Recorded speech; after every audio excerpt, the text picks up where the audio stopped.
Before the year ends, let's have our kapihan sa Senado. And our guest for today is the chairman of 5 committees, Foreign Relations, Electoral Reforms and People's Participation, Cooperatives, Social Justice, Welfare and Rural Development, and Committee on Urban Planning, Housing and Resettlement.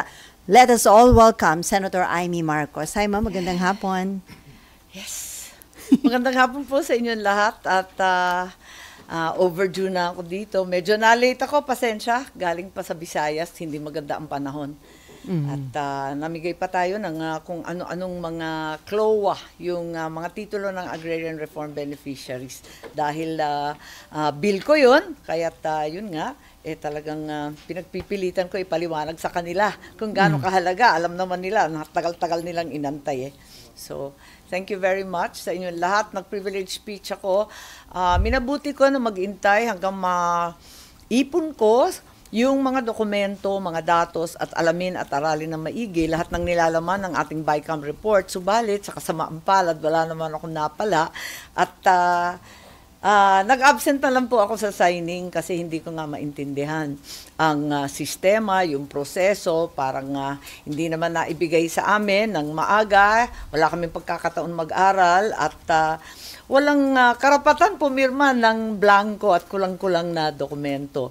Dahil dito, tuloy-tuloy yung ratifikasyon, nakita ko lang yung kopya, tapos na daw, signing na nung hapon at sa kabila ng pakikisuyo namin ni Senator Bato at yung iba pang senador na magkaroon ng transparency kahit live streaming pa, bakit hindi? Hindi naman kami napagbigyan. At ang pinakamalala, nung nabuklat sa wakas yung kakaprasong mga dokumento tungkol sa BICAM report, mas lalong malala at nagulat na lang kami sa mga linalaman. Yun. At kagabi, mahaba-haba, hindi ako madalas nag-privilege speech. Alam naman ninyo, ito lang yung ikalawa kong privilege speech sa 6 na taon. Hindi ako mahilig mag-privilege speech. Kaya lang, ang problema, matagal na akong budget nerd, matagal na akong nakatutok sa budget. Ipagtatapat ko yung edad ko. Noong 1983, sa Batasan Pambansa, nag-aaral kami ng budget kay Minister of State Ditas Teodoro at si Jimmy Laya pa noon, line item lahat. Pagkatapos noon, 1998, ako yung Vice Chairman for the Opposition for 3 terms sa Kongreso, 1998 hanggang 2007. 2016 hanggang 2020, ako na ang Vice Chair din sa budget natin sa finance. Kaya medyo mabigat ito sa aking mahabang karanasan sa pagsusuri ng budget. This is talaga naman a very, very bad budget. Talagang ito ay labag sa konstitusyon, labag sa ilang batas, at labag sa damdamin at pangangailangan ng tao. So, kinakailangan at humihingi nga ako na i-recommit na lamang sa BICAM.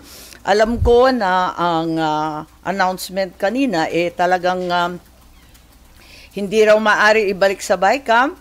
Nais ko lang ipaliwanag na pwedeng ibalik sa BICAM. Kung maalala ninyo yung Anti-Agricultural Economic Sabotage Act na approved on 3rd reading 11 December 2023. Katagal-tagal.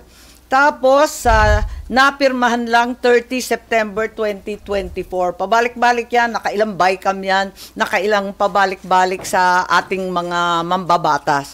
Yung mas malala, yung ito lang, yung Magna Carta for Seafarers, kung nahirapan si Senator Villar noon sa kanyang agricultural sabotage, si Senator Tulfo, talaga naman pinagtiyagaan.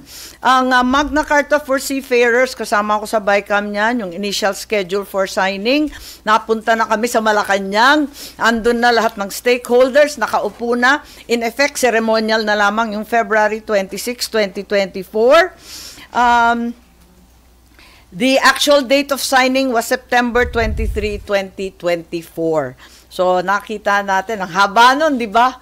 7 buwan bago matapos. Di ko naman sinasabi na 7 buwan para gawin yung bagong budget. Kasi, andyan naman yung NEP, iilan lang naman ang mga provision na talagang controversial, pwede na natin pagsimulan. Tulad nga ng sinabi kahapon, talagang Pwede naman tayo magtrabaho ng Pasko. Wala namang halos Pasko at bakasyon ang ating mahihirap. Wala naman silang biyahe. Di magtiis din tayong konti. Pero ma'am, kung hindi i-recommit sa BICAM, kung hindi babalik sa BICAM, kung yun na maging desisyon ng Malacanang, kaya naman sa executive level na i-address yung mga controversial provision ng budget? Ako'y nangangamba at kinakabahan na baka naman hindi tama ang payo sa aking kapatid. Alam po ninyo, technically, I think the President is absolutely right that in fact, once the bill has been endorsed to him and it's already on his table, all he can do is to veto line by line the budget. However, the reality is that time and again, as mentioned under the Anti-Agricultural Economic Sabotage Act, as well as the Magna Carta for seafarers, time and again it has occurred that the executive has enjoined the legislature to take a second look at their BICAM report when it is unacceptable, perhaps unimplementable, or otherwise requires further study. Pwede naman pakiusapan yan. Maliwanag naman yan eh. At saka, ang hirap kasi sa veto, mauuwi sa zero. Magiging zero. Kung ano man line item na veto, wala naman pupuntahan yan kundi zero. Naka-zero na nga yung PhilHealth, ine-negative 74 billion pa ba? Asang zero na yan. Tapos yung mga 4Ps, nasa 50 billion na tinanggal, isisiro pa ba natin yung buong 116 billion? Yan ang problema natin. Very limited yung veto power. At ang duda, nagkakaroon tuloy ng malisya at pangamba ang mga tao. Unang-una, mauuwian sa 2019 budget at kung maglilimos tayo para makakuha ng MAIP, dahil yun nga, yung PhilHealth, wala na. Kahit miyembro ka ng PhilHealth na may karapatan na kumuha ng doktor, magkagamot, pumunta sa ospital, may karapatan ka doon, di ba, kapag PhilHealth member ka. Ngayon, at ang PhilHealth, konting-konti na lamang yung wala na, zero na nga yung operating expenses niya, at pumila sa malalakas na mga opisyal na may MAIP, yung medical assistance. Ganon din ang mangyayari sa mga 4Ps. Kung dati yung 4.4 million families na saklaw ng 4Ps program, merong inaabangan at inaasahan kada buwan. Ngayon, talagang pipila ka na naman at parang hihingi ka na naman, luluhod ka na naman sa malalakas para humingi ng akap. Parang gano'n na lang ang nangyayari. Gano'n din siguro kapag veto, malamang mauuwi nga katulad ng nabanggit ko sa FLR for later release. Tapos pupunta ka sa DBM, sa DPWH, lalakarin kung sino malakas, yun ang okay. Kaya nananawagan ako kay Executive Secretary Bersamin. Alam naman natin na technically, legally, perhaps literally, the only power remaining with the President with regard to a budget is simply a veto. A line item veto. However, Executive Secretary Bersamin has on more than one occasion already urged the restoration of the budget of a law to the BICAM committee. Paulit-ulit na nakita na natin yan. Kasi ako'y kinakabahan. Mas alam ito ni Secretary Bersamin, ano? Article 14, Section 5 ng ating Konstitusyon, the state shall assign the highest budgetary priority to education. Education talaga napakaliwanag. Ang haba pa, ensure that teaching will attract and retain its rightful share, etc. Ang liwanag ng utos ng ating konstitusyon. Bakit nasa 900 billion lang yan, samantalang yung DPWH, nasa 1.1 plus trillion. Nakakakaba Kaya nananawagan ako, mas kabisado niya yung ating konstitusyon. Wag naman ninyo ipahamak yung aking kapatid. Wag naman ninyo ipapasok at pipilitin na pirmahan yung alanganin. Ako rin ay nakikisuyo sa DBM na wag tayo mauwi sa sistema ng FLR, yung mahiwagang for later release, na talagang palakasan at lahat ay lumuluhod sa DBM at sa mga bossing ng DBM para makakuha ng project. Pati naman yung mga project na binanggit at inaasahan ng taong bayan sa SONA, parang nawala na kasi isa na lang yung linya sa BICAM report, yung tinatawag na various infrastructure projects. Pag tinatanong mo, sasabihin nila, VIP kasi yan, VIP. Anong VIP? Nagkakaduda tuloy lahat. Anong VIP yan? Sino siya?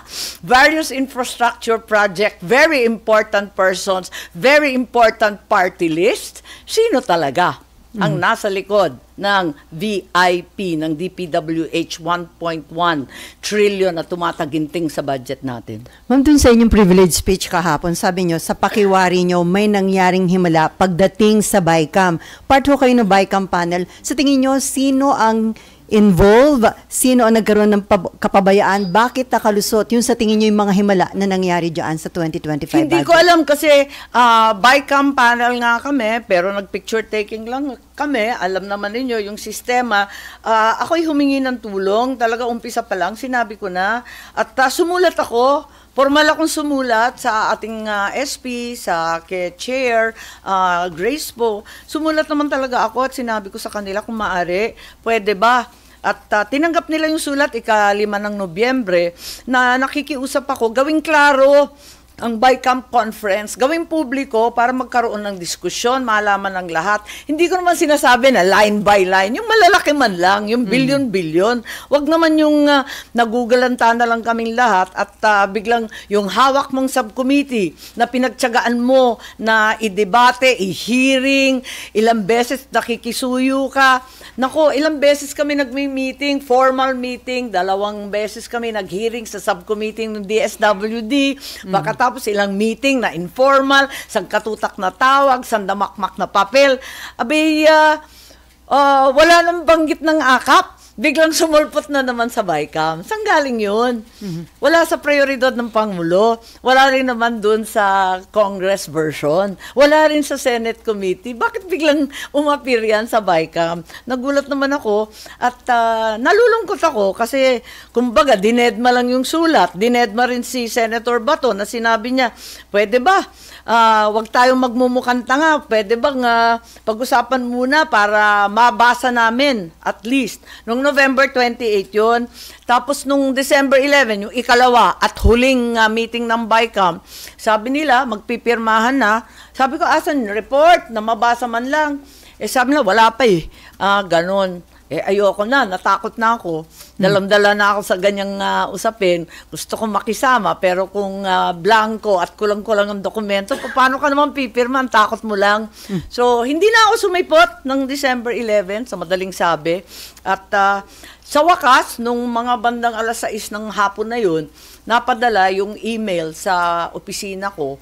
At doon, nakita ko na nakapirma na yung ilan. Pero nakausap ko yung ibang senador, diskumpiyado sila kasi yung napirmahan nila, yung front page lang.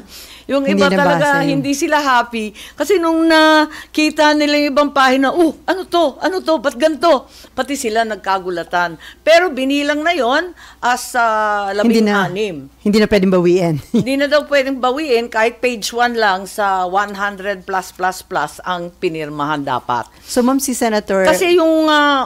sa rules kasi ng House, talagang klarong-klaro na every page ka pipirma. Dito sa atin, wala namang klarong rules, pero nakaugalian na, tradisyon na at custom. So, ma'am, si Senator Grace po, as Chairman ng Committee on Finance, ang inyong inasahan, ipinaglaban sana yung Senate version pagdating sa BICAM? Well, alam naman natin na aminado naman si Chair na hindi siya masyadong sanay sa budget at magpapatulong talaga kay SP. Kaya ang alam ko, sina SP ang nakipag-usap.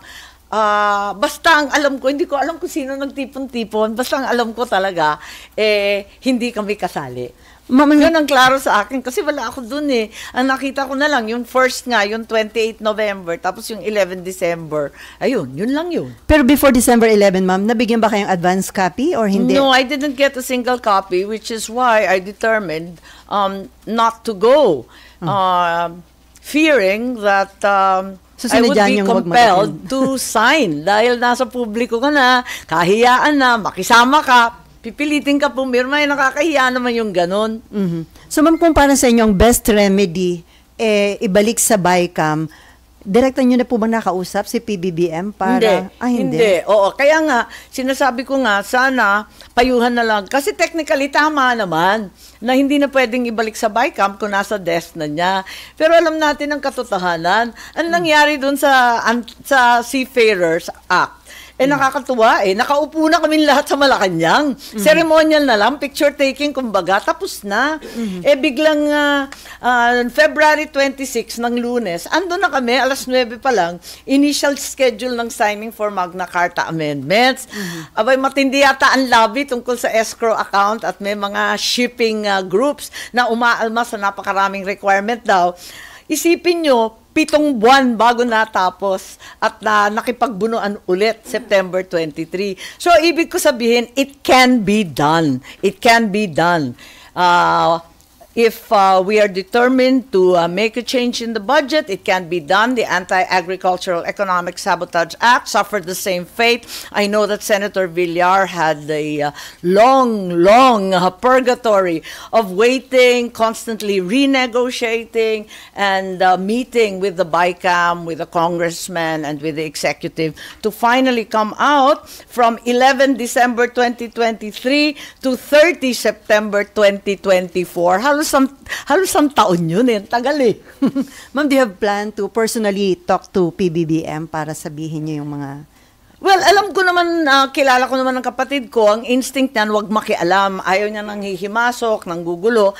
Pero para sa akin, wag naman pinapahamak yung aking kapatid. Palibasa mabait, hindi naman ibig sabihin kinakailangan samantalahin.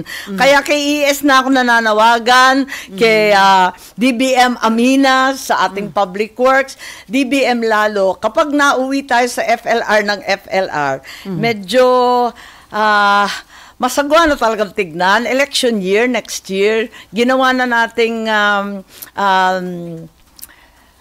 AKAP, ginawa na natin MAIP, yung PhilHealth, AKAP, yung 4-piece, ginawa na nating for later release lahat ng Public Works at nawala bigla lahat ng flagship program. Puro sa palakasan ang dating. Hindi naman maganda yon kasi talagang eleksyon na. So, para sa akin, isang problema yung proseso. Kasi nga, nagkagulatan na naman. Ikalawa, yung problema, yung pera, hindi napunta sa inaayon, hindi napunta sa utos ng ating konstitusyon at sa batas.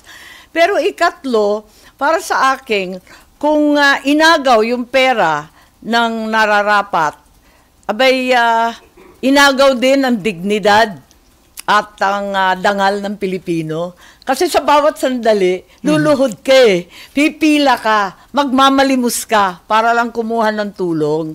Hindi naman tama yung ganun. Pero dun sa last meeting ng BICAM, sa statement ni Senate President Chis Escuderos, inassure niya na yung 2025 BICAM report sumusuporta daw sa mga priority programs and projects ng administrasyon dahil dapat daw suportahan yung administrasyon considering na ganun kalaki ang naging boto ni PBBM kayo nang inassure niya nung signing na ng BICAM report. Hindi ko kasi narinig si SP. Hindi kasi kami nag-caucus, kaya hindi ko masyadong alam kung ano ibig niya sabihin. Ang akin lang, yung statement din kanina ni Pangulo, tama naman yung sinasabi niya. Wala naman dun sa NEP. Wala naman dun sa Congress version. Sabi niya, tama, totoo, exactly what happened to me. At saka, nagulat na lang dun sa BICAM, di i-veto daw niya. Tama naman yun, sa palagay ko. Sakto naman yung sinasabi niya. At gusto ko sana balikan, Section 25, hindi ko nabanggit sa speech ko, Article 6, ang haba na tinititigan na ako ng maigi ng mga bossing namin kagagabi. Pero yung Section 25, tungkol sa budget yan, sa Konstitusyon, ang liwaliwanag, the Congress may not increase the appropriations recommended by the President. Walang increase, pwede magbawas. So, bakit iba-iba yung nagawa?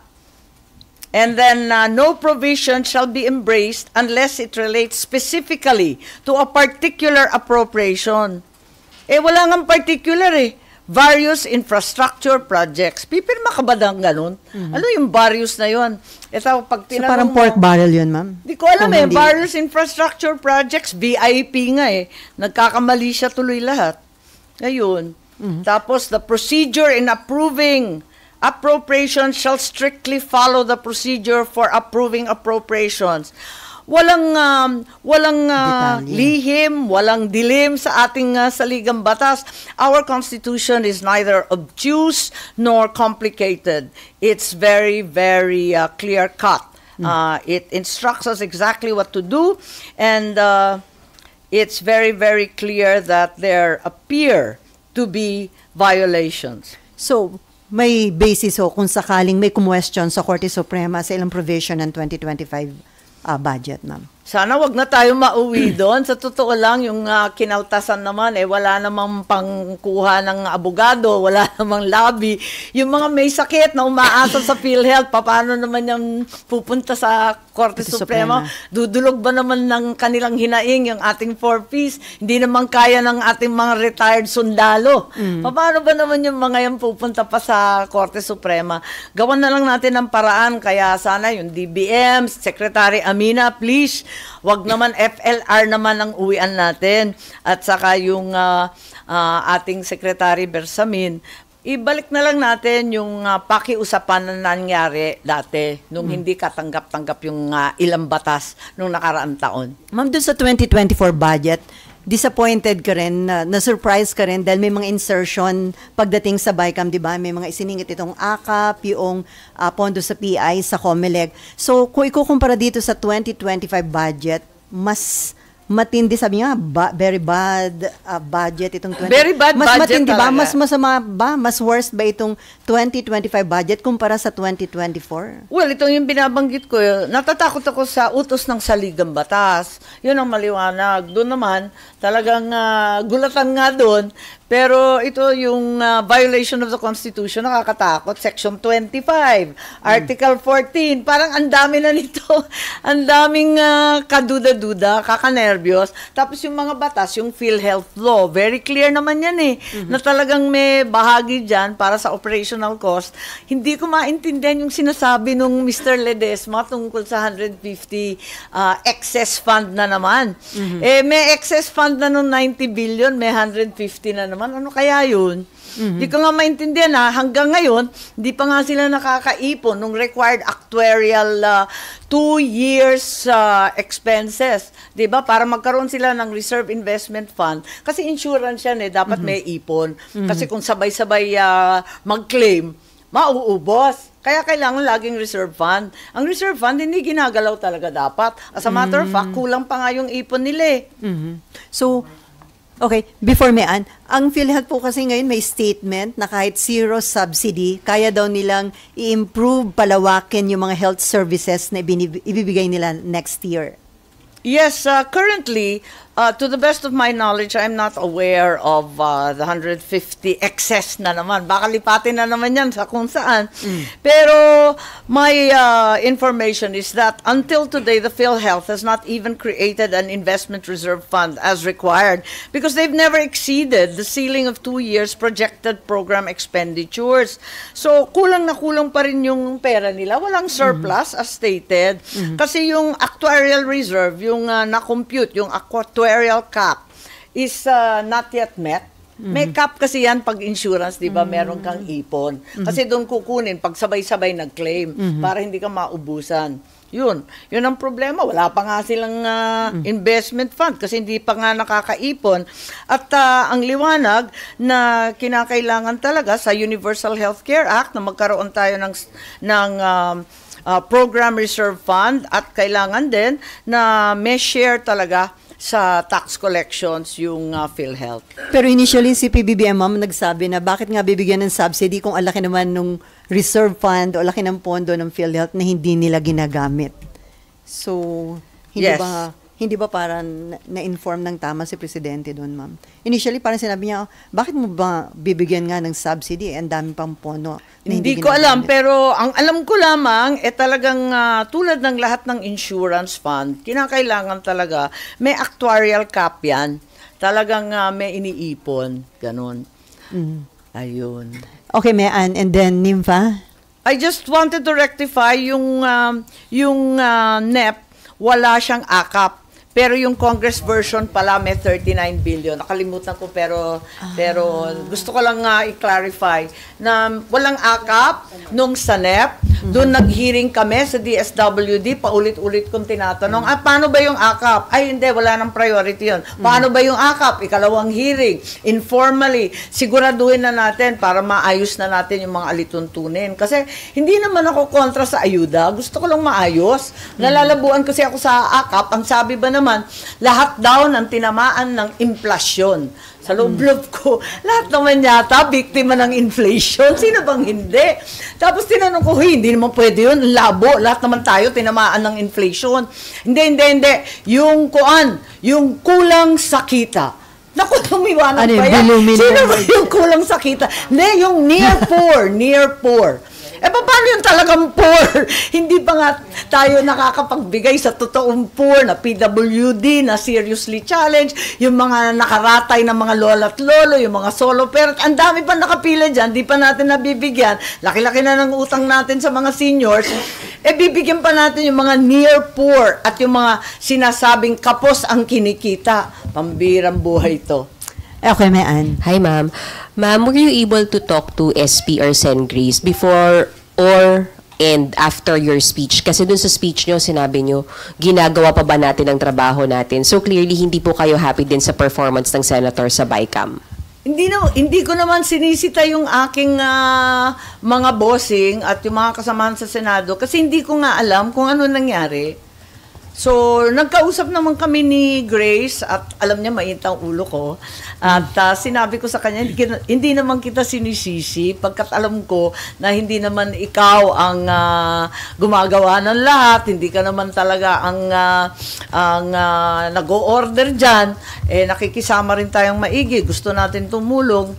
Yun lang, hindi ko naman sinisisi si SP. Hindi ko alam ang nangyari Ma'am, di nyo sila sinisisi even if lumusot yung akap na pinayagan ng Senate members sa BICAM, sir? Alam mo ba, ang sinabi ko kasi, yung akap, hindi naman masama. Kung madadagdagan yung AIC sa tantulong sa tao, bakit hindi? Ang gusto ko lang, maliwanag. Yung maliwanag ang alituntunin, hindi yung malabong ganyan. Yung sa AIC kasi, maliwanag. Kapag may namatay, meron kang maasahan burial assistance. Kapag may nagkasakit, may pang-chemo, may pang-dialysis. Kung nasalanta ng bagyo, andyan ka rin. Diba? So, klaro naman yun. Yung akap, talagang nalabuan ako ng todo-todo.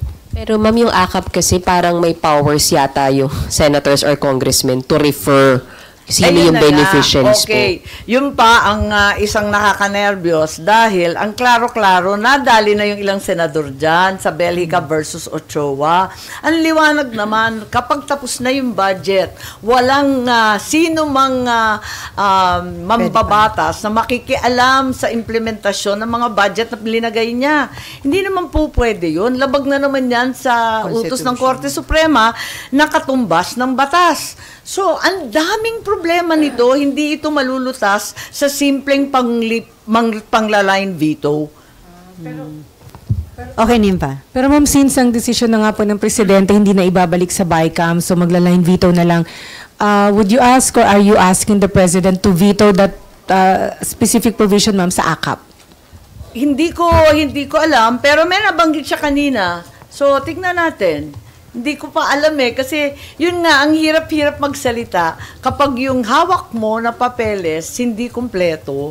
Ang nakita ko lang yung AKAP kasi yun yung datos na binigay sa akin tungkol sa DSWD. Tanggal 50 billion sa 4-piece, tapos biglang lumitaw yung AKAP na may partihan daw. Ang sabi, there's already an agreement with the Senate as to the 21 billion and the 5 billion. Medyo naasiwa yata ako doon. Anong partehan yan at anong areglo yan? Bawal yan Kung abutin natin yan So you're hoping na isa yon sa line item dito ni Presidente, ma'am, yung AKAP? Di ko alam Meron ba talagang AKAP? Talagang labong-labo talaga ako dito. Nakalagay po kasi sa AKAP is 26 billion pesos. That's right, 26. Tapos may 21 plus hatian 5. daw Yes, ang ma'am. pagkasabi. 21 And ano ma'am effectively kinonfirm naman ni Senator Grace Poe na 21 billion for Yeah, the and congressman, 5 5 billion for the senators. So, ano yung dapat gawin dito, ma'am? Like, a veto or... Ang pinaka-importante sa lahat ng programa, una, isaayos yung mga alituntunin. Para sa akin, yung mga hatian na yan at partehan, naku talaga naman na nakakahiya naman yan at bawal talaga yan. Wag na yun. Lumihis na tayo doon. Ang gawin natin, balikan natin yung programa, tignan kung talaga makakatulong sa tao. Ang rekomendasyon ko nga doon, ipagkaisa na sa AIX, kasi yung AIX, alam na natin, itong AKAP, ang labo-labo. So ma'am, kung hindi ma-address ng executive yung mga questionable... Sorry? Pinag-usapan lang po namin ni Mayan, parang, can the president do that? Kasi ma'am, he can only, maiisama lang ma'am yung AKAP sa AIX kung babay ka ulit. I'm in complete agreement with you. Kaya nga sinasabi ko, hindi sapat ang line item veto. Kasi malalim at matindi ang mga problema ng very bad budget na ito. Pag line item veto pa lamang, masasagot ba ang mga issues tungkol sa konstitusyon, sa paglalabag sa Korte Suprema, sa tutol sa iba't ibang batas, at higit sa lahat sa pangangailangan ng sambayanan? Talagang hindi kaya sa line item veto. Ang daming problema talaga eh. Malalim at masalimuot. So kung hindi babalik sa BICAM, talagang nanganganib ma'am na may kumwestiyon sa Korte Suprema? Hindi ko alam, pero ayoko nang umabot sa ganon. We all want to go ahead and work. Para sa akin, kung ibalik naman ito sa BICAM, hindi naman na ganon katindi o ganon ka sama ang delay. Kasi may pagsisimulan ka yung budget ng Pangulo in the first place, yung NEP. Konting respeto naman sa NEP at sa flagship project. Yun, balikan natin yun. Pagkatapos, palagay ko, yung controversial items, yun lang naman ang tututukan. Hindi naman lahat. You don't start from zero eh. Meron ka namang NEP na National Expenditures Program derived from the President. And clearly, that will be the basis. And yun nga, tulad ng sinabi ko, nangyari na naman yan. Kung sakasakali, pinakamalala na to, hindi magkasundo hanggang sa January, magre-reenacted budget ka on a per month basis. Buwan-buwan naman yan eh. Eh di mahahabol pa, hindi naman na ganun katindi.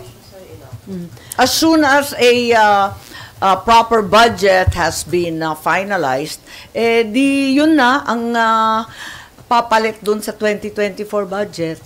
Okay, Mayan. Ma'am, sorry, to clarify, mas open kayo na mag-reenacted budget na lang kaysa ipasa tong very bad budget na to? Yes. Hanggang end of the year, ma'am? Pero para sa akin, hindi kailangan umabot sa reenacted budget. Kayang habulin to eh. May araw pa. Huwag na tayo muna masyadong magbiyahe at magbakasyon. So, tulad ng sinabi ko, mahihirap, wala namang bakasyon, wala namang biyahe. Eh di magtiisan tayong lahat.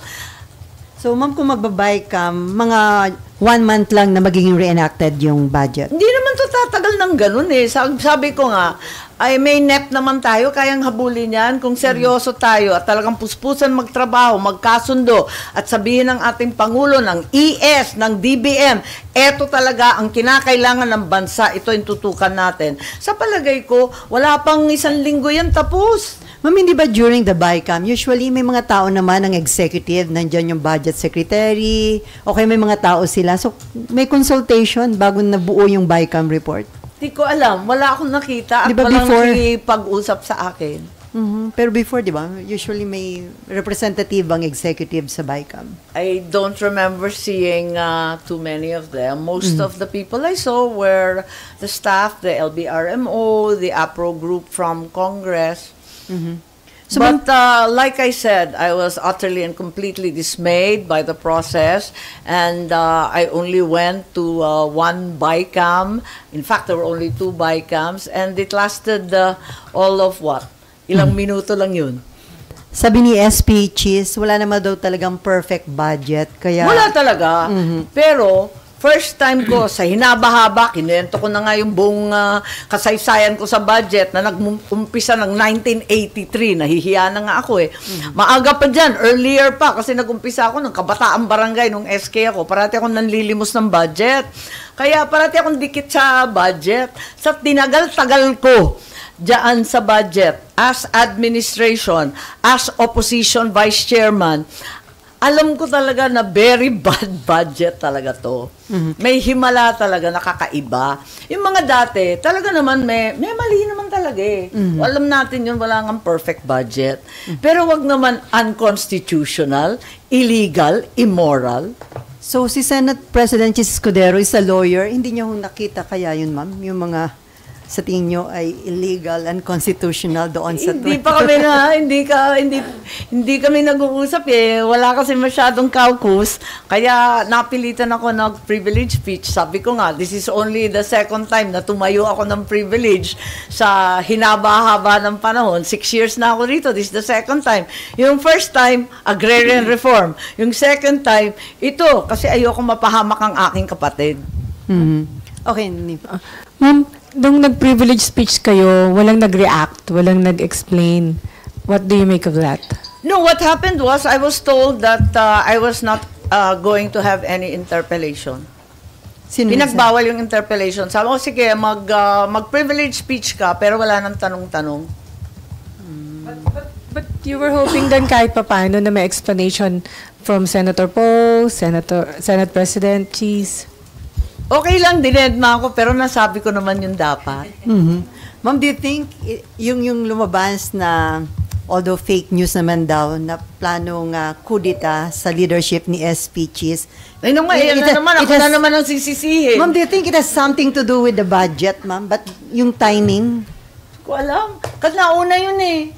Nauna yun, di ba? Naglilikom daw ako ng pirma. Allergic ako sa pirma, di ba? Nadaanan ko na Pasko last year, yun na naman. Tapos nung bumalik tayo ng sesyon, ayan na naman, yung panlilin lang ng pirma-pirma na yan. Ay ma'am, ba't nga dun sa fake news na yun, kayo ang pinalabas na nangangalap ng pirma? Ano kayo ang pinalabas na nagsusulisit ng signatures? Ewan ko, baka naman galing sa kung saan yung mga balitang yan. Ako wala akong alam. Marites ako eh. Parati akong updated sa mga galaw dyan. Pero wala akong narinig at wala talagang alam. Kung may alam ako, di binalita ko na sa inyo. Nakakatamad na. Patapos na kami. Di ba? Okay, Nipa. Isa na lang, yung sa budget ng DPWH na naging 1.1 trillion pesos from 8 to 5 na dagdagan ng 288. Kung sino dapat mag-explain? Kasi nakalagay nga, sabi nyo nga po, nakalagay lang various infrastructure projects. Nakakatawa eh, di ba? Walang detalye, walang nag-explain. So, sinong dapat na tumayo at mag-explain talaga? Hindi ko na nga alam eh. Sabi ko nga sa inyo, hindi ko maintindihan itong proseso. Lahat lihim, lahat madilim, lahat malabo. Hindi ko nga alam kung sinong gumawa ng ano eh. Apakalabo talaga. Dati, ang sinasabi may 3 houses kapag budget. Yung lower house, yung upper house, yung BICAM. Ngayon, alin ba? Alin ba dun sa 3? Parang ang gulo eh. At saka dyan sa DPWH, 2 linalabag niya na. Una, mas nalampasan pa ng DPWH yung edukasyon. Ikalawa, the Congress may not increase the appropriations recommended by the President. Di ba obvious na lampas-lampas dun sa sinabi ng Pangulo? So, mga hindi maliwanag kung bakit nadagdagan o nabawasan, sino ang may initiative, yung DPWH and Pantawid Pamilyang Pilipino Program, yung 50B. Yung 50B, oo. Hindi rin po klaro sa inyo bakit may tapyas. Yun nga, as a general rule, as a matter of fact, it's in our rules. It's very clear in the rules of the Senate na meron dapat explanation. At nasama ko yata yan sa aking PowerPoint. Usually, may explanation yan. O, papaltan natin to dahil mas mahalaga ito, dahil kulang na kulang ang pera rito. Maliwanag siya. Ngayon, ang explanation, dadagdagan ng comma, tutuldukan ng I. Anong klaseng explanation yun? Na hindi binanggit yung pagbabago. So, kanino look out, ma'am, yung bad budget? Sorry? Yeah. Kaninong lookout yun, ma'am? Yung bad budget? Who's to be blamed? Well, right now, like I said, I'm in a state of confusion and rather abject ignorance as to who is really responsible for all this. Dahil even if I am officially a member of the BICAM, a vice chair of the Finance Committee, the truth is we were not consulted on these drastic changes made in the budget for 2025. Nagulat nga ako dahil andun nga nakita natin yung sa ating rules ng Senate, maliwanag din na kailangan may explanatory kung bakit nagbago-bago. Pero ganun talaga Pero yung nga, ma'am, yung kawalan ng consultation, kanino dapat call yan, di ba? As kay Finance Committee Chairman, sana na-consult muna kayo? Wala sa ugali kong nagtuturo pero ang akin na lamang, iwasto na lang natin moving forward. Ayan na, nabulagta na tayo riyan. Moving forward na lang, let's try and rectify. So, kung maaari, ibalik sa BICAM kahit nagbitaw na ang palasyo ng salita, baka naman si E.S. Bersamin, pwede niyang gawin yung ginawa niya sa anti-agricultural economic sabotage. Pwede niyang ibalik katulad ng ginawa sa Magna Carta for Seafarers at maayos ng maigi itong budget na ito. Ang laking kahihiyan, talagang trouble to para sa 2025. Pag nauwi to, lahat sa AKAP, MAIP, lahat sa katutak na limos, pati sa FLR ng DBM. So, ma'am, kaya ganyan din ang concern ninyo dahil kapag pinirmahan ito ng Presidente, siya yung malalagay sa alanganin. Ay, hindi ko alam, pero Kapag hindi naging talaga batas. dapat linalagdaan yung ganito kalabo. Okay, Amor and then RG. Ma'am, sabi po ni President Marcos, hindi naman daw po maaapektuhan or mababawasan yung services ng PhilHealth kahit zero subsidy sila for next year. Do you think that's possible po, ma'am, na hindi talaga maaapektuhan yung PhilHealth services? Hindi ko talaga alam, pero ang maliwanag lang sa akin, yung nasa batas, no? Na yung PhilHealth talaga may bahagi talaga na para sa kanya. At pagbasahin natin, yung NEP, yung ORIG na provision para sa PhilHealth, ang liwanag naman, to be used for premiums of indirect contributors. Ibig sabihin nun, yung mahihirap, yung binabayaran yung premium ng gobyerno. Alam niyo, talagang iniisa-isa natin at talagang linilikom ng mga members ng PhilHealth, inaawa sa sweldo at talagang pilit nilang binabayaran yung premium. Bakit biglaan ang gobyerno nagdesisyon, hindi na babayaran lahat ng premium? Anong klase yun? Tapos yung benefit package improvement, ayun, required din yan. Di, ibig sabihin, wala nang improvement. Lahat naman tayo, alam na kulang yung outpatient. Ilan lang chemo, ilan lang dialysis, wipe out ka na. Yung outpatient, pati yung in-hospital. Tapos, para sa beneficiaries ng pamana, kasama din yan. So, lahat yan, wala nang premium. Lahat ng cannot afford, wala na silang PhilHealth. Instead, luluhod na lang sila sa may kapangyarihan at hihingi ng MAIP. And ma'am, you mentioned din po yung guarantee letters, mga GL. Yung mga mahiwagang guarantee letter na binibigay ng mga politiko, di ba? Kami ang nagbibigay niyan, dapat emergency na lang yun Pero kung PhilHealth member ka, may karapatan ka. Hindi ka makikisuyo, hindi ka maglilimos sino man. Karapatan mo yan Nagbayad ka ng premium. Last na po, yung GL po ba, ma'am, paano po yung proseso nun? Nanggagaling po sa mga government offices yung GL, pero paano po ba yung process? Parang ganun, di ba? Hinihingi ng kung sino-sinong mga pasyente na nangangailangan ng tulong, hihingi sila. Minsan, tinutuhog lahat ng senador, tinutuhog kami lahat, mga congressman, hanggang mabuo yung halaga na kinakailangan nila. Pag kinapos na at nakailang chemo na, babalik na naman. Ganun talaga yun Dapat hindi ganun Palawakin na lamang nila for a reasonable amount yung PhilHealth benefits, exactly as intended by the NAP. Palawakin nila, dagdagan nila for a reasonable amount. Kasi parang 2.5 chemotherapy sessions lang ang afford dun sa outpatient. Parang ganun lang yung liit eh. Alam ko, kapos na kapos eh. Hindi ko na updated. Pero nung dating governor ako, parang ganun lang eh. Pakatapos sa yung dialysis, ganun din. Ang konti-konti, samantalang alam na natin, 2-3 times a week yan. Eh di wipe out kagad sa isang linggo. Okay, RG. This is a different topic, but if you don't have to answer, if you don't want to answer, I've been asked to ask you this question.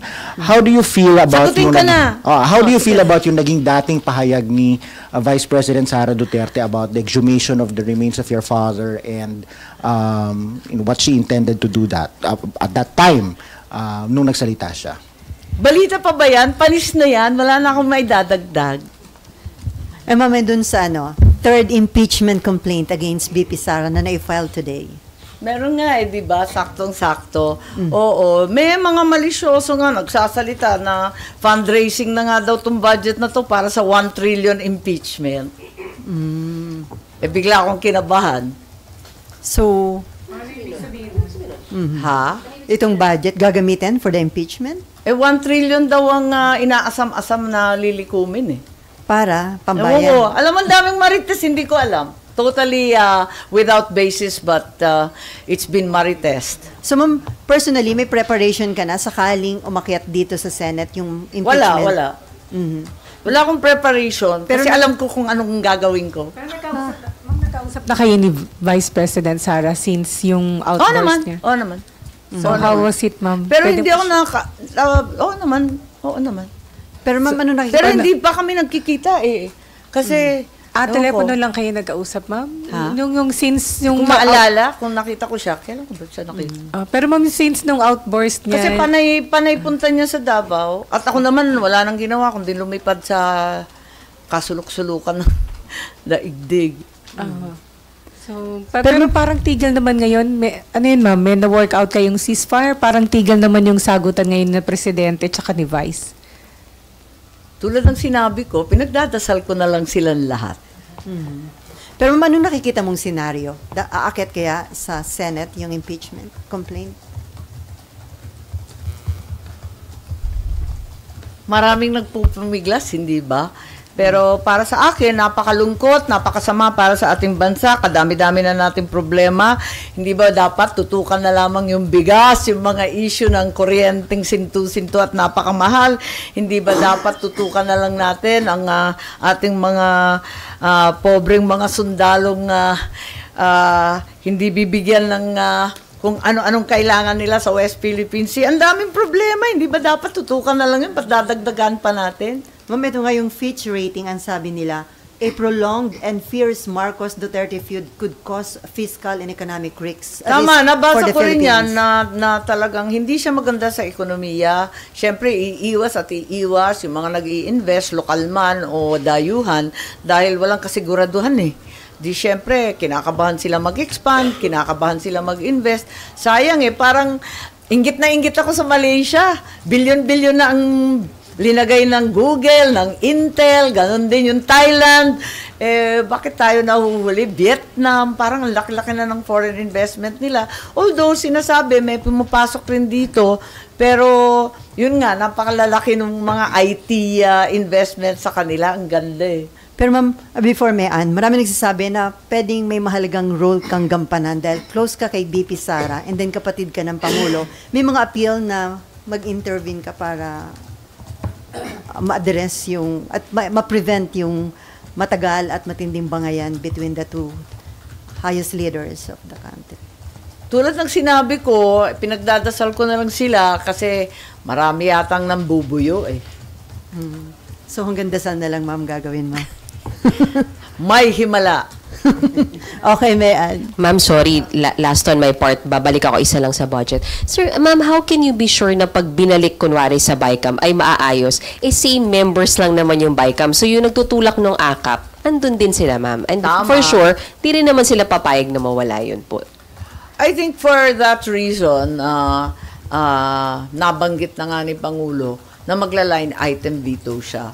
kung ano man ang mangyari. Kaya parang dapat matauhan na yung mga nagtutulak ng akap. Sinabi na ng ating Pangulo wala yan sa NEP, wala yan sa dating budget. Bakit biglang sumulpot yan? Okay. From GMA7. Yes po, Darlene po. Darlene. Sen, first time ko kasi narinig yung sa 1 trillion na narinig nyo lang po. Follow up ko lang kung yung sinasabi Wala, ninyo na, katsismisan lang yun, na mga narinig ninyo tungkol doon sa allegedly Hindi nirelease ko nga na alam 1 trillion kung ano para yung sa trillion, impeachment. ilang bang Nakapasok zero yun sa budget? Sinasabi nila? Hindi naman ganun. Napaka-literal naman nun. So, paklarify lang po. Ano po ba yung mga... Hindi, biro lang yon. Chismis lang yon. Sige. Marites lang. Marites lang. From Abangan ang susunod na kabanata. From UNTV? Okay. Check. Ma'am, magandang hapon po. Reaction lang po. Isa sa nag-express po ng apprehension si former Secretary Roque, Harry Roque, na ito daw pong AKAP, another form of social services, would be used for the sake of political agenda. Kasi nga, gaya na nabanggitin nyo, malapit na po ang eleksyon through vote buying daw po. Marang yun yung tinitingnan. Alam mo, sa lahat ng may gusto sana nitong mga dole-outs, ng mga pagbibigay ng cash, itong mga alleged social protection, sa lahat ng may gusto niyan, ako Unang-una, re-electionist ako, di bongga sana. Ikalawa, nung umpisa niyan, pinaglaban ko yan nung umpisa, nung pinagdidiskusyonan yung Bayanihan 1 and 2. Nung nagkaroon tayo ng COVID pandemic, ayaw na ayaw ng ating mga finance managers nung panahon na yon na magbibigay tayo ng cash. Alangan na alangan sila sa cash pero sa akin, nung panahon na yon, damandam ako, talagang hirap na hirap ang tao, walang hanap buhay, walang pagkain, talagang walang trabaho. Sabi ko, pwede ba magbigay na lang ng cash? At talagang tinutulak ko siya. Kaya lang, at kasabay nun, tinulak ko rin yung sa land reform, dun sa Bayanihan 2. Kaya, ako nga yung mga promotor ng ganyan Kaya gustong-gusto ko na may ayuda. Nagulat lang ako, nagkaganito. At yun nga, nagkakaroon, sa laki ng halaga, at sa kalabuan ng alituntunin, talagang hindi mo masisisi na nagkakaduda na pampolitika. Lalo't naririnig mo yung daing na napakarami na hindi ako nakatanggap, hindi ako malakas kay mayor, kay congressman, kay kapitan, kung sino. Ayun, mas lalo ka talaga magdududa. Okay, Nympha. Ma'am, parang past po, tama po ba? Past kagabi, sa second reading yung babaguhin yung term ng mga barangay and SK officials? 4 years na lang instead of 6 years, ma'am. Yes, ang pinag-usapan, ako, yung binabatbat ko yung 6 years, pero may ilang senador na umaalman na napakahaba raw at gawin na lamang 4 years. Sabi ko naman, hindi ba dapat 5 years man lang pagkat yung actual average number of years served since 1982 is 5 years. Nag-umpisa kasi yan 6 years talaga. Tapos naging 5. Anyway, ayaw pumayag nung iba, sabi ko, sige na lang, para lang panatag ang kalooban ng lahat, including COMELEC, na ipapaubaya muna yung eleksyon at gagawing 2027, first Monday in October. So, 3-4-year terms ang pinag-usapan. Pero hindi ko alam kasi alam ko sa Kongreso talagang nananatili pa rin sila sa 6 na taon. And then, Pass na sa second reading, ma'am? Kagabi? Yes, I think so. so ma'am, kung 4 years and then ilang beses pwedeng mag-re-election? 3. 3 pa terms. rin. So, bali 12. Anyway, ma'am, pahabol lang. At yun nga, at pinagdiskusyonan din namin yung sa SK. Kasi yung sa SK naman, controlled by their age, di ba? May limitasyon sila na edad sa 30. Ma'am, noon ka pa nananawagan na sana, dalhin na lang sa korte yung mga issues against former President Duterte kaugnay ng kanilang war on drugs. Finally, may committee report na yung Quadcom Committee. Kaya lang, ang kanilang recommendation, mag-file ng kaso against former President Duterte, Senator De La Rosa, Bongo, paglabag daw sa Republic Act 9851 o yung Philippine Act on Crimes Against International Humanitarian Law, Genocide and Other Crime Against Humanity. Anong tanong? I think karapatan ng mga committee sa Congress maglabas ng anumang committee report at mag-recommend ng pagpapile ng kaso. Ako, noong pa, Gusto niyo dalhin na sinasabi ko na talaga, dalhin na sa korte yan, sapat na yung ebidensya. Kung tingin ninyo, yung katibayan ay sapat, dalhin na sa korte yan sa lalong madaling panahon. Pagkat hindi naman nakakapag-convict, parusa, sentensya ang ating mga mambabatas, dilayan na natin. Dapat kung may dapat managot, pasagutin na kaagad. Bakit papatatagalin? Alam naman ninyo, tamad ako pumunta sa investigasyon, di ako napunta eh. Kung ibang mga hearing, matyaga ako dyan, kahit magdamagan tayo dyan. Pero yung investigasyon, kapag hindi klaro sa akin kung ano yung in aid of legislation, kung talagang papaltan ba nila yung yung sa police, yung sa PNP modernization, isasama ba yung ISA, yung mga yon, papaltan ba yon o papaltan ba yung pagsusuri at yung audit doon sa confidential funds, sa contingency, calamity funds, yung ba ang pakay? Kung hindi maliwanag sa akin, di ako mapunta eh, kasi hindi ko alam kung anong gagawin ko doon. Okay, last two questions from JB ng IBC 13. Speaking of election, boss, and sa Kamara po kasi lusot na yung pag-postpone sa BARM elections. Any reaction po on that? Di ko alam. Oo, nabalitaan ko nga, pero pinila nga rito ng ating Senate President. Maraming nag-o-object, pero marami namang suportado. Maski yung mga grupo na dati-rati ay tinututulan yung BARM election. Naalala ko nung 18th Congress, sila yung galit na galit dyan. Pero ngayon, andyan na yung BTC, yung MI, MILF, lahat sila gustong-gusto na magkaroon ng eleksyon. Madalas ako sa Mindanao, sa totoo lang, at ang pakiramdam ko, gustong-gusto na ng ating mga kapatid na Muslim magkaroon ng karapatan bumoto at pumili ng kanilang sariling mga leader. Overdue na eh. Kasi kumbaga, ikatlong postponement na to eh. Hindi na tama. Parang patagal ng patagal eh. Ba't naman natin pinag-iintay? So, ma'am, yung RAA after ng ratification ng Senate, transmitted pa rin sa Malacanang? Yes, pirmahan na. Ang problema, katulad nung sa Korean, hindi pa pala pasado sa Japan. Kasi ang gulo nila eh, di ba nagkakaroon sila ng pagbabago ng Prime Minister and so on. So, tayo, tatapusin na natin kaagad-agad, wala namang issue. Ang susunod, kailangan sa Japan naman i-ratify rin para maging effective. So technically, wala pang benefits na may dudulot yung ratification ng Senate? Actually, even without the RAA, may benepisyo na tayo eh. Kasi nagkaroon na ng donasyon sa Official Security Assistance, yung bago nilang financial service, na nagbigay na sila ng mga radar at saka mga air surveillance equipment sa ating Air Force at tutulong rin sa Coast Guard. Yung iba binili natin at bumili rin tayo ng mga barko sa kanila. So we ordered another 12 boats. So I believe that all this maritime and air domain awareness will be very helpful to us. And the Japanese have a lot of technology to share, a lot of equipment that will be helpful given our state of affairs. Nalungkot nga ako, 15 billion. Ito naman, nauwi sa budget, 15 billion kinaltas sa Armed Forces Modernization. Sabi ko, tapang-tapangan, ang aangas natin magsalita, wala palang pambili ng baril. Ano ba naman yun? Anong klase yan? Tapos, kung di ba naman malulo moral, tinanggal pa yung mga pensyon ng ating matatandang sundalo. Hindi naman yata tama yun. Paano ka naman lulusob dyan sa West Philippine Sea na walang dala kundi yung tapang mo? And then, okay? No more? On that note, thank you so much and Merry Christmas po, Naging Senator. out of place ka tuloy. Dahil sa tanong. Merry Christmas! Merry Christmas, ma'am!